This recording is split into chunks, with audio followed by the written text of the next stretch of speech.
Washington Mystics versus Los Angeles Sparks. The Washington Mystics and Los Angeles Sparks meet Sunday night in Los Angeles.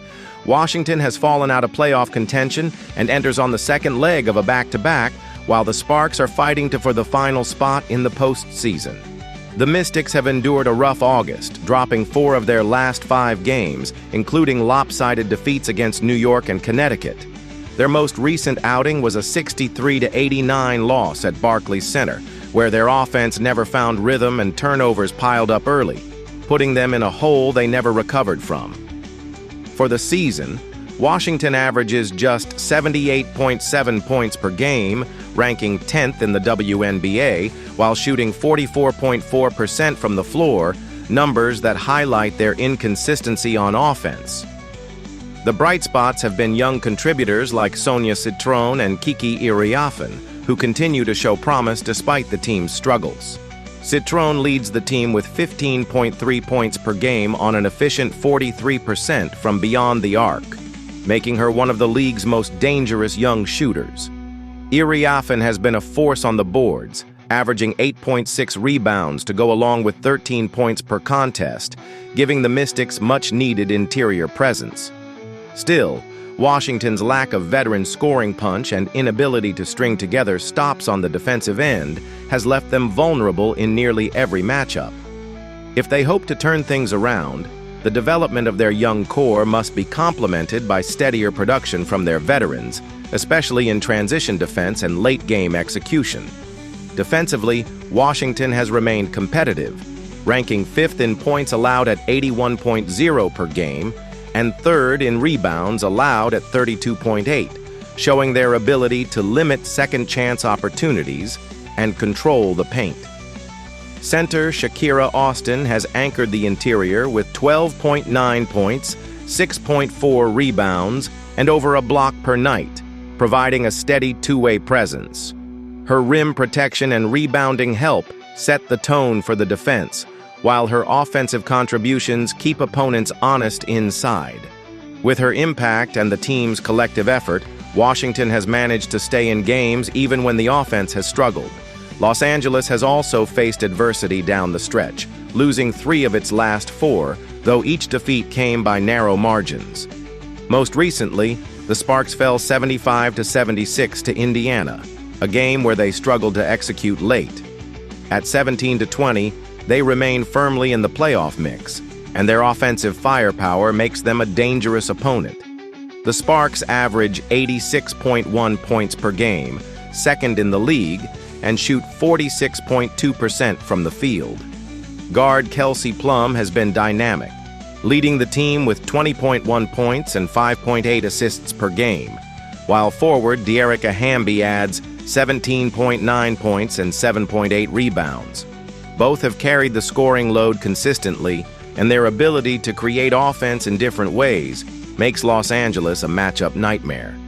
Plum thrives off the dribble, able to break down defenses and pull up from deep, while Hamby punishes smaller defenders on the block and creates second-chance opportunities with her relentless rebounding. Defensively, Los Angeles has been vulnerable, ranking last in points allowed at 88.3 per contest and 11th in opponent field goal percentage.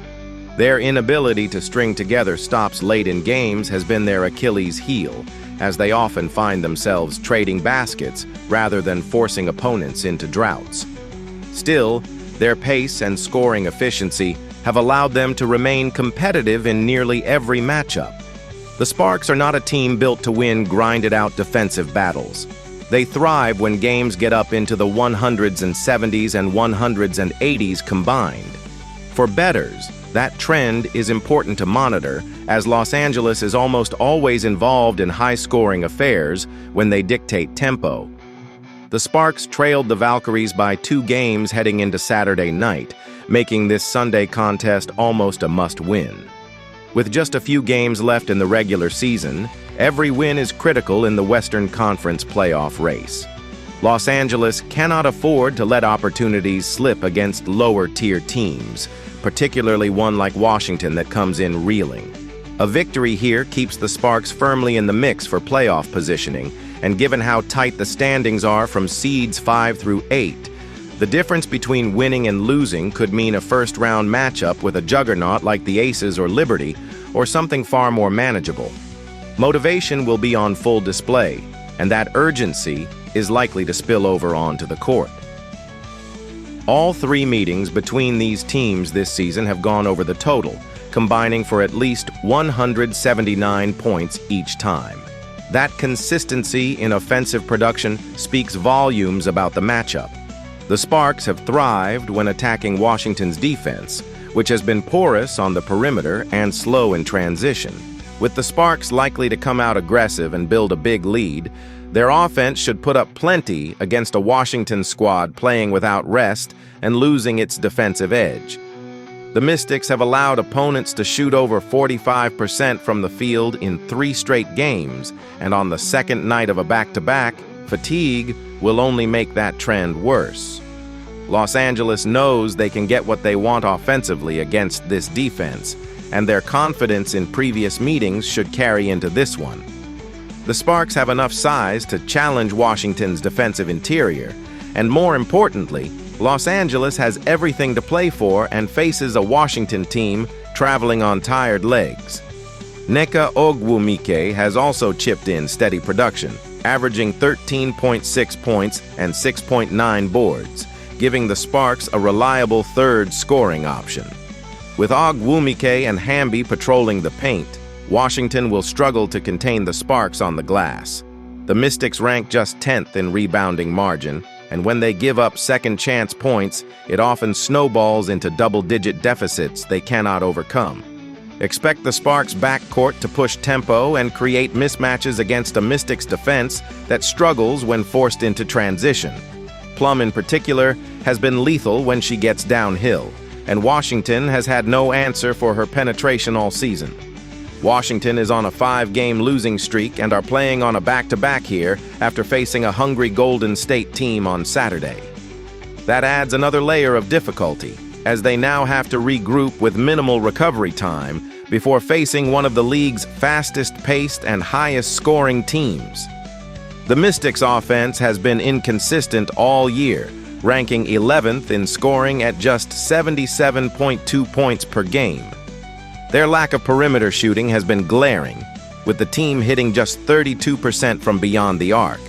And against a Sparks team that forces opponents to keep pace offensively, Washington simply doesn't have the firepower to trade baskets for 4 quarters. Unless someone like Shatori Walker-Kimbrough or Brittany Sykes has a breakout game, Washington will be hard-pressed to keep things close.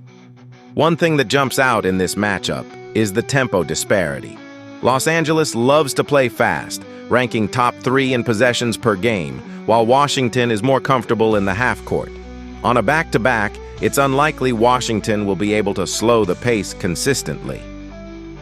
Once fatigue sets in, turnovers and transition breakdowns follow. The Sparks are excellent at capitalizing on such mistakes, scoring nearly 16 fast break points per contest, one of the best marks in the league. This stylistic mismatch is exactly why Los Angeles has dominated the head-to-head series this year, and there's no reason to expect things to change in this spot. The trends also favor Los Angeles heavily. Washington has failed to cover in 4 of its last 5, while Los Angeles is 6-2 ATS in its last 8 at home. With motivation on their side, rest advantage, and superior offensive talent, the Sparks check all the boxes. Bettors should also note that the Sparks are 14-6 to the over in home games this season, largely due to their defensive inefficiencies, but when paired against Washington's lack of scoring punch, the over is not as automatic here as it has been in other matchups. Still, given the recent history of both teams and how previous head-to-head games have unfolded, the over remains the lean, especially if Los Angeles dictates pace and Washington struggles to keep up offensively. In the end, the combination of desperation, matchup advantages, and rest tilt this game heavily toward Los Angeles. Expect Plum to carve up the Mystics' defense with her ability to penetrate and score in bunches, while Hamby should dominate the glass and create second-chance opportunities that wear Washington down over 4 quarters. The Sparks' preferred up-tempo pace is also likely to overwhelm a Mystics squad that has shown fatigue on the road, especially late in games when their rotations thin and efficiency drops. With playoff positioning on the line, the motivation edge clearly belongs to Los Angeles, and their depth gives them more reliable scoring options across all 4 quarters. In addition, their recent form suggests they are peaking at the right time, while Washington's lack of defensive consistency has left them unable to contain high-powered offenses. Los Angeles should not only win, but cover comfortably in front of their home crowd, taking control early and extending the margin as the game progresses. Final prediction: Sparks win by double digits, and the over cashes for the 4th straight time in this season series, continuing their push toward the postseason with momentum. After analyzing both teams, my pick for this match is Los Angeles Sparks -7.5. Drop your thoughts and predictions in the comments box. Indiana Fever versus Golden State Valkyries. The Fever head to San Francisco to take on the Valkyries in a game crucial to the WNBA playoff standings. The Fever are currently in 6th place in the playoff standings with just 5 games left in their season. The expansion Valkyries are in the 8th and final playoff spot with the season winding down. The Indiana Fever are battling for playoff position with just 5 games left, still reeling from several injuries to their backcourt. The Fever did pick up a crucial win on Friday night, 76-75 over the LA Sparks. The Fever shot just 40% from the field, but out-rebounded the Sparks 40-30 in the game. Aaliyah Boston led the way with 22 points, 11 rebounds, 4 assists, and a career-high 6 steals. The win moved the Fever alone into 6th place. The Fever will need to find the same tenacity on Sunday as they battle the playoff hopeful Valkyries on the road. Indiana is 0-2 against Golden State this season. The Fever come into this game ranked 4th in the WNBA in points per game. They are 3rd in field goal shooting and 4th in three-point shooting. Defensively, the Fever are 9th in points allowed per game. They are 9th in field goal defense and 6th in three-point defense. The team is 5th in scoring margin in the league, 6th in rebounding margin, and 6th in turnover margin. Indiana's ability to knock down perimeter shots while limiting mistakes has kept them competitive, but to finally break through against Golden State, they will need more consistency on the glass and fewer lapses on defense, particularly in transition. The Golden State Valkyries may be an expansion team, but they are carrying themselves with the poise and urgency of a seasoned contender as they continue battling for a playoff spot in their inaugural campaign. Entering Saturday night's matchup against the Washington Mystics, Golden State holds a 19-18 record and sits narrowly in possession of the final postseason berth in the WNBA standings, making every game critical down the stretch.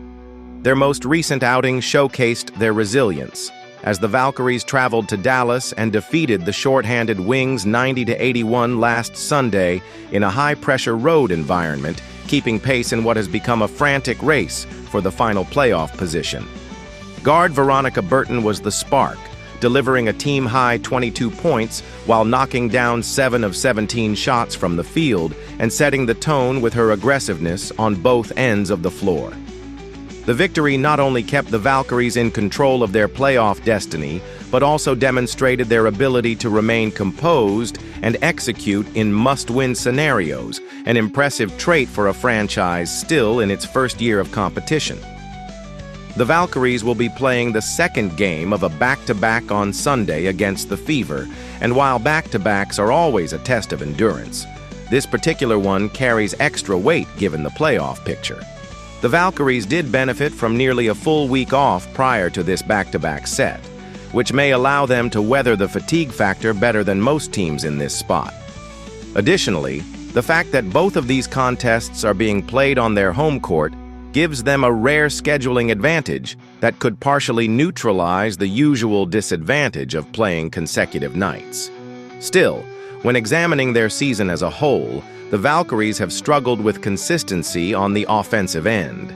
They sit just 10th in the WNBA in scoring per game and rank dead last in overall field goal shooting percentage. Their inability to convert open looks has been a recurring storyline, and it's one that has directly impacted their ability to close out tight games. From beyond the arc, the numbers are not much better, as they sit 11th in the league in three-point shooting, making it difficult for them to rely on perimeter spacing to open up their offense. On the defensive side, however, the Valkyries have carved out a clear identity. They currently sit third in the league in points allowed per game, showcasing a disciplined system that forces opponents into long possessions and contested looks. They are also the best team in the WNBA in opponent field goal percentage, a testament to their ability to contest shots and rotate effectively. From the perimeter, they've been nearly as tough, ranking third in opponent three-point percentage. These defensive strengths, paired with their ability to control the glass, make them a frustrating opponent for teams that rely heavily on pace or perimeter shooting to find success. The Valkyries also sit in the upper half of the league in other key metrics, ranking third in rebounding margin and turnover margin. That balance suggests that while their offense may stall at times, their overall effort on the boards and their ability to take care of the basketball keep them competitive in grinded-out, low-scoring games. The numbers reflect that reality, as the Valkyries are averaging fewer than 80 points per game this season, often finding themselves in defensive slugfests where every possession matters.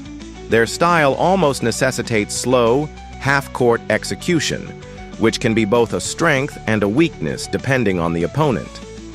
On Sunday, they will meet an Indiana Fever team that has recently tightened the screws defensively, holding their last two opponents to just 75 points each. The Fever's defensive intensity has been a cornerstone of their recent two-game winning streak, and they'll be eager to extend that run while building momentum for the postseason. Golden State, whom the Valkyries faced in their last outing, ranks third in points allowed per game and first in opponent shooting percentage. That contest foreshadowed what we might expect in this one: a gritty game likely to be decided in the closing minutes, where the first team to reach the 80-point threshold may well emerge victorious. Adding to the intrigue is the fact that both teams enter this matchup shorthanded.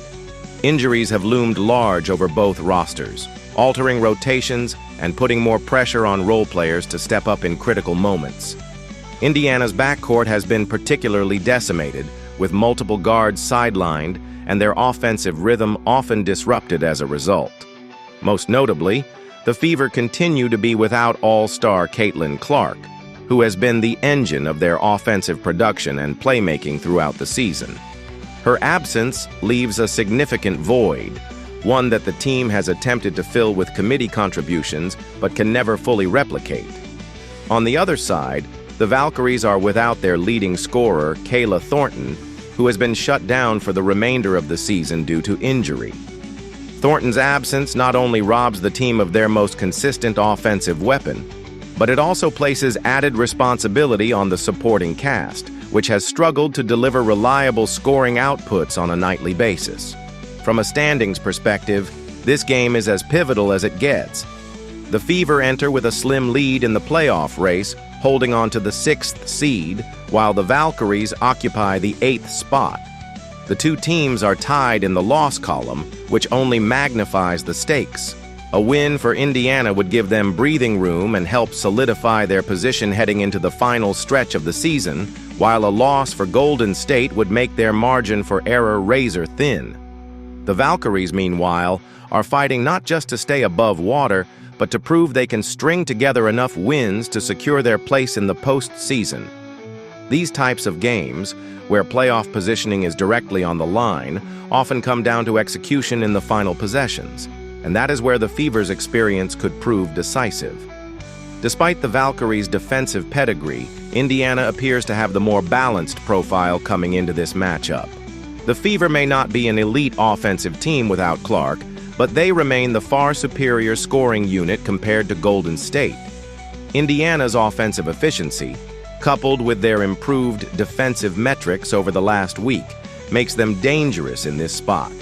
Their ability to hold recent opponents under 75 points underscores just how locked in they are defensively, and that effort should carry over against a Valkyries squad that ranks near the bottom of the league in scoring and shooting efficiency.